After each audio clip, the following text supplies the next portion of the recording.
Today I'm going to be checking out this flexible 200-watt solar panel that was sent to me to give it a try and see what I thought. I have wanted some of these flexible panels mainly because they're a lot lighter than your normal rigid panels that you would mount. And since I don't typically mount my panels, it's a lot easier to deal with a panel like this that is flexible and not super rigid, and it's about 1/3 of the weight of a normal panel. So I have a couple 200-watt solar panels that are rigid. They're right about 30 pounds a piece. This one, I think it's like 7 pounds. And when you're carrying a lot of stuff in an RV, weight really does matter. The other thing is you lay one of these on the roof of an RV and it's just going to mold to the roof. It's going to be nice and flat. My rigid ones don't have that. So if I do lay those on the roof, I have to find a way to secure them, because no doubt when they're sticking up, the wind gets underneath them and will just blow them right off. So those are just some of the reasons I wanted to check out these flexible panels. I got my power station here that I carry around in my truck. So what I'm going to do is plug that in to this solar panel and just get some readings off of it. We do have good sun today, but it is the winter and the sun's at a really sharp angle. I'm expecting maybe half output based upon my other solar panels, but we're going to see. So like I said earlier, they're a lot lighter. I mean, this thing is less than 1/3 of the weight of a standard rigid panel. It's same size and specs. But then also, I mean, look at this thing. It just curves and forms to whatever you want. So it doesn't bend in half. You can't just bend it up and fold it, but this thing will fold into a U if you need to.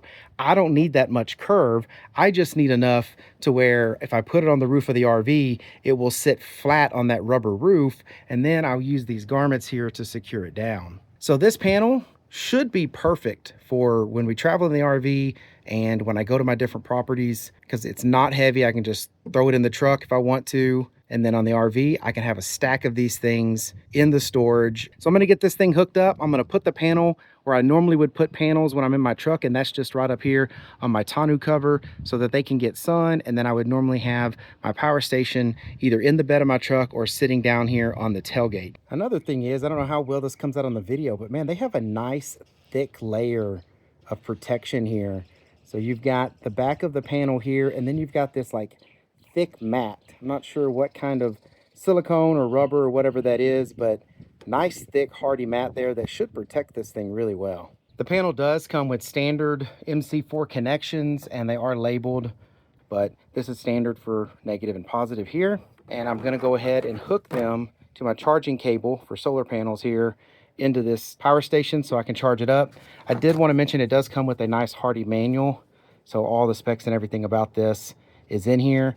It does say it's a fiberglass flexible solar panel, so that thick layer of protection that's on top is probably made out of fiberglass. So with this solar panel just laying flat up here on the top of my tonneau cover, we're getting about 60 to 65 watts input into this. I think it has a lot to do with the fact that the sun is at such a harsh angle that it's not able to collect that. So I'm going to go ahead and pull the solar panel down a little bit to where it's angled into the sun to see if we can get a much better output than that.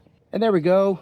It's right about 100 watts now. That's really what I was expecting with the amount of sun that we have, and it is definitely performing up to that. Like I said, it's winter and the sun is at a very harsh angle. We're definitely not going to get any direct sunlight to get us closer to the 200, but 100 is great for the sun we have right now. So this is how I laid this on the back of my truck. So yeah, very cool. I do really like this. I can have over 3 times the amount of power with these type of panels that I can in the RV with the rigid panels based on the weight. And when you have a lot of panels in your storage, that weight adds up fast. So when it comes to the weight and just the ability that it will sit on the roof better and the flexibility, it's totally the panel I want. Probably gonna get me 4 more of probably this exact same panel. They do have different sizes. I know there was a 100-watt panel. Unless I need places to put the 100-watt ones, I'm pretty sure I'm gonna be buying these 200-watt ones, and it's gonna work great in the RV. All right, well, I hope this information was helpful.